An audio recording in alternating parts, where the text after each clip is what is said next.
یہ بات ہے اس سال کی جسے تاریخ عام الحزن یعنی غم کا سال کہتی ہے۔ کہاں ہے وہ ہمت جو اس شخص کا ساتھ دے سکے جس کے سر سے اس کے چاچا ابو طالب اور اس کی وفادار بیوی بی بی خدیجہ رضی اللہ عنہا کا سایہ اٹھ چکا ہو۔ مکہ کی گلیاں تنگ ہو چکی تھیں، دشمنوں کے حوصلے بلند ہو چکے تھے، تب ایک امید کی کرن نظر آئی، طائف۔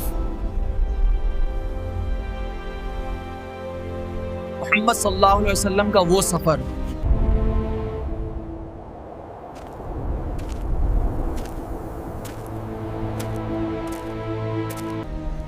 شاید یہ زمین اللہ کے نور کو قبول کر لے۔ جہاں انہوں نے سوچا تھا کہ شاید یہ لوگ اللہ کا پیغام سنیں گے، لیکن طائف والوں نے کیا کیا؟ مارو اسے، شہر سے نکال دو۔ ابو طالب کے انتقال کے بعد قریش کے سرداروں کو کھلی چھوٹ مل گئی تھی۔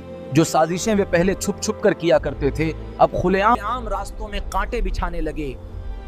دیکھو اسے، اب اس کا کوئی حامی و ناصر نہیں بچا، اب ہم جو چاہیں کر سکتے ہیں۔ ان کا مقصد بس ایک تھا، اس آواز کو ہمیشہ کے لیے خاموش کر دینا۔ اب دیکھتے ہیں محمد کو کون بچاتا ہے۔ ابو طالب تو چلا گیا۔ آپ صلی اللہ علیہ وسلم اپنے غلام زید بن حارثہ رضی اللہ عنہ کے ساتھ طائف پہنچے۔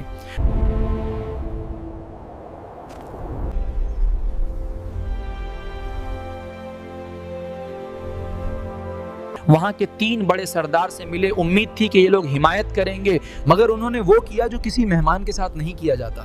اگر تم سچ میں اللہ کے بھیجے ہوئے ہو تو میں تم سے بات کرنے کے لائق نہیں، اور اگر تم جھوٹے ہو تو میں تم سے بات کرنا اپنی توہین سمجھتا ہوں۔ انہوں نے نہ صرف دین کا مذاق اڑایا بلکہ اپنی اوقات بھی دکھا دی۔ بات صرف انکار تک رہتی تو بھی ٹھیک تھا، مگر ان بدبختوں نے شہر کے آوارہ لڑکوں اور غلاموں کو آپ صلی اللہ علیہ وسلم کے پیچھے لگا دیا 3 میل تک۔ جی ہاں، 3 میل تک وہ آپ صلی اللہ علیہ وسلم پر بھی پتھر برساتے رہے۔ زید رضی اللہ عنہ آپ کو بچانے کے لیے ڈھال بن گئے، ان کا سر پھٹ گیا، مگر پتھروں کی بارش نہیں رکی۔ زخموں سے چور ہو کر آپ صلی اللہ علیہ وسلم نے اتبا اور شیبہ کے باغ میں پناہ لی ہے۔ جسم سے خون بہ کر جوتوں میں جم چکا تھا۔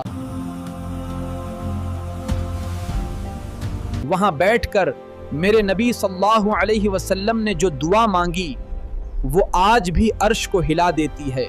اے اللہ، میں تجھ سے شکایت کرتا ہوں اپنی کمزوری اور بے بسی کی، اور لوگوں کے بیچ ذلت اور رسوائی کی۔ اے رحم الراحمین، تو ہی کمزوروں کا رب ہے اور تو ہی میرا پروردگار ہے۔ تو مجھے کس کے حوالے کرتا ہے؟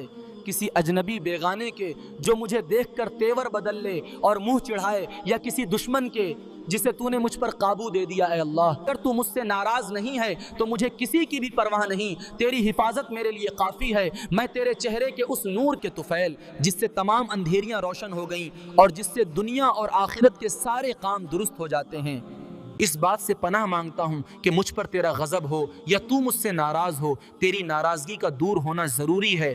جب تک تو راضی نہ ہو جائے تیرے سوا نہ کوئی طاقت ہے نہ کوئی قوت۔ انہوں نے دشمنوں کے لیے بد دعا نہیں کی بلکہ اپنے رب سے شکوہ کیا، جیسا کہ صحیح بخاری میں آتا ہے، جب ظلم کی انتہا ہو گئی تو آسمان سے جبرائیل علیہ السلام اور پہاڑوں کا فرشتہ حاضر ہوا۔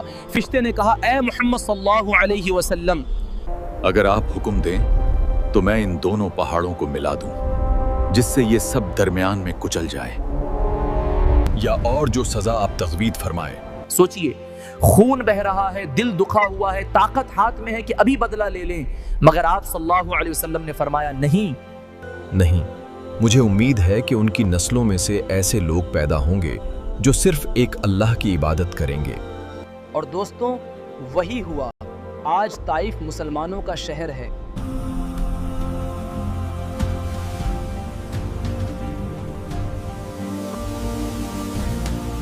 طائف کا واقعہ ہمیں یہ سکھاتا ہے کہ جب دنیا کے دروازے بند ہو جائیں تو اللہ کا دروازہ کھلا رہتا ہے۔ آج ہم ذرا سی پریشانی میں اللہ سے شکوہ کرنے لگتے ہیں، اور وہاں نبی صلی اللہ علیہ وسلم نے پتھر کھا کر بھی صبر کیا۔